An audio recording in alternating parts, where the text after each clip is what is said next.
McNish began his diary again. We were all about done up. I went on top of the hill. I'd had a lay on the grass, and it put me in mind of old times at home, sitting on the hillside, looking down at the sea.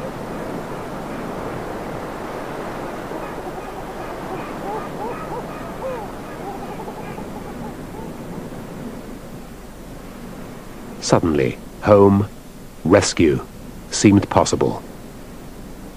There was only one snag. The whaling stations lay on the far side of the island. Neither boat nor crew were fit for another sea journey. They would have to cross the island on foot. It was a terrible setback.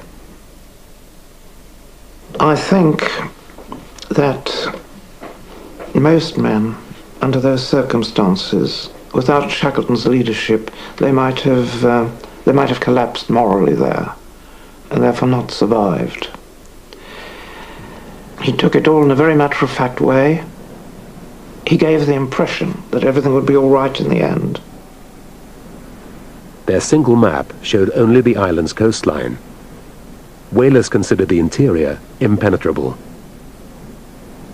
They knew only that their way was barred by steep mountain ranges, which Hurley had photographed on the way south.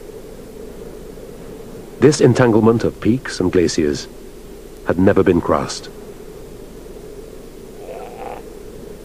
For half a year, Shackleton and his companions had existed on a diet of blubber and penguin.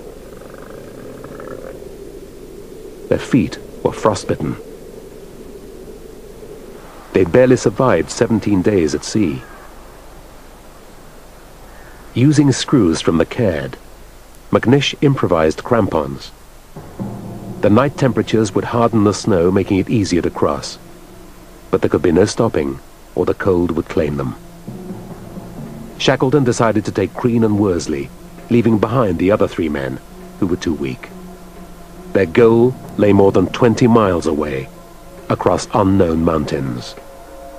They were in a race for their companions' lives.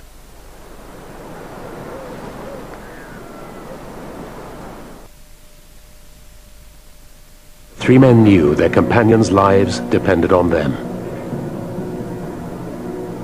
Taking advantage of the full moon and a lull in the weather, they set out at 3 a.m. for Stromness whaling station, 22 miles distant, over treacherous terrain. Beneath the deceptive blanketing of snow lay ice fields pitted with crevasses.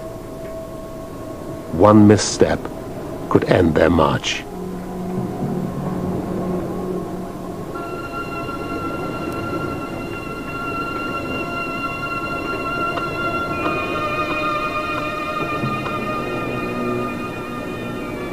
If one of them fell in one of these crevasses, they probably would have jeopardized their whole crossing. So the 3 of them roped up and started out.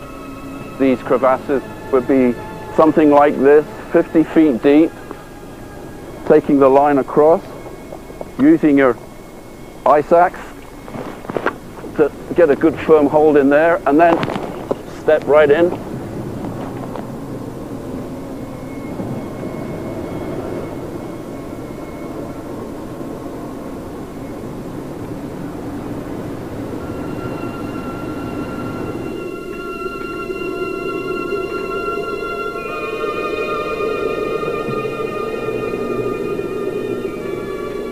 As the day grew longer, the men struggled through a bewildering confusion of ridges and plateaus.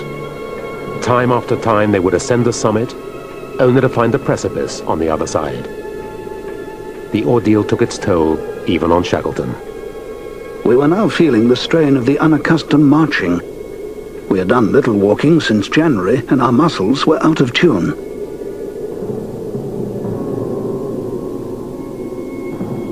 One of the big problems by this time was that their screws that McNish had put into the soles of their boots had all but worn out, and they had to go down this very steep slope, and all they had between them was a ship's carpenter's adze that was cut down to 3 feet. They get a little bit of an edge in there, foot on there, and then a foot in there, And these were tired men. They didn't want to mess around doing that, but it was the only way down.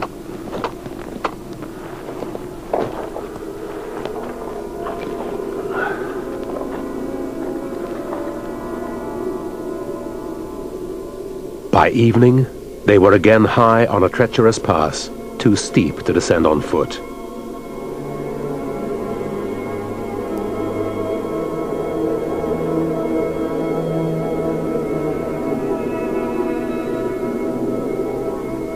It was of the utmost importance for us to get down into the next valley before dark.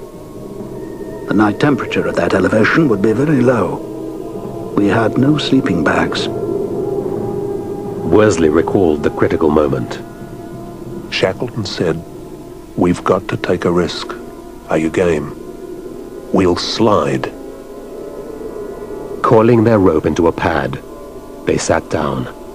Then pushed off into the encroaching darkness, not knowing what rocks or razor-sharp ice lay in their path. We seemed to shoot into space. Quite suddenly I felt a glow and knew that I was grinning. We finished up at the bottom, in a bank of snow. We picked ourselves up and solemnly shook hands all round.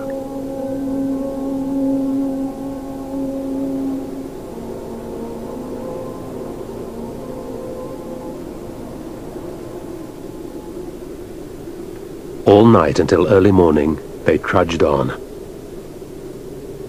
At 5 a.m. we were at the foot of the rocky spurs of the range. And wind that blew down from the heights was chilling us. We were tired. I thought we might be able to keep warm and have a rest.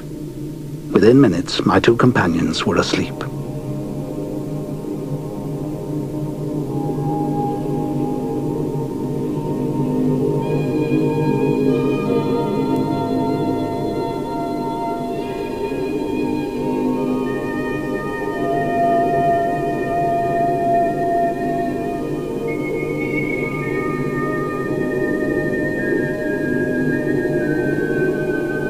I realized it would be disastrous if we all slumbered together, for sleep under such conditions merges into death. After 5 minutes, I shook them into consciousness again, told them they'd slept for half an hour, and gave the word for a fresh start.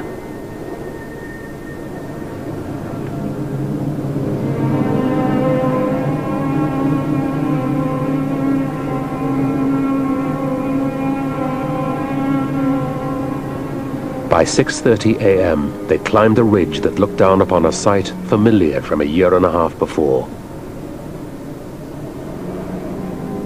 Fortuna Bay. Hidden around the corner lay Stromness. I thought I heard the sound of a steam whistle. I dared not be certain, but I knew that the men at the whaling station would be called from their beds at that time.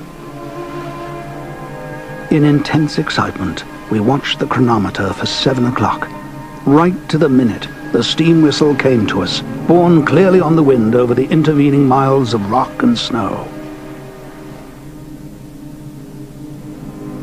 At 3 in the afternoon of May the 20th, Shackleton, Worsley and Crean stumbled into Stromness Station.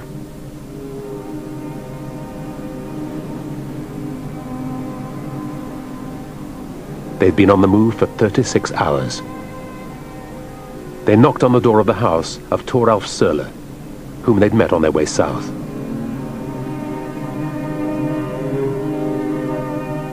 "Who the hell are you?" Sörle asked. "My name is Shackleton," came the quiet reply. The whaling manager couldn't recognize them because they were dirty, emaciated. They were soot-grimed because of living over blubber stoves for so long. Their clothes were filthy. Their hair was uncut. They were like men returning from the dead.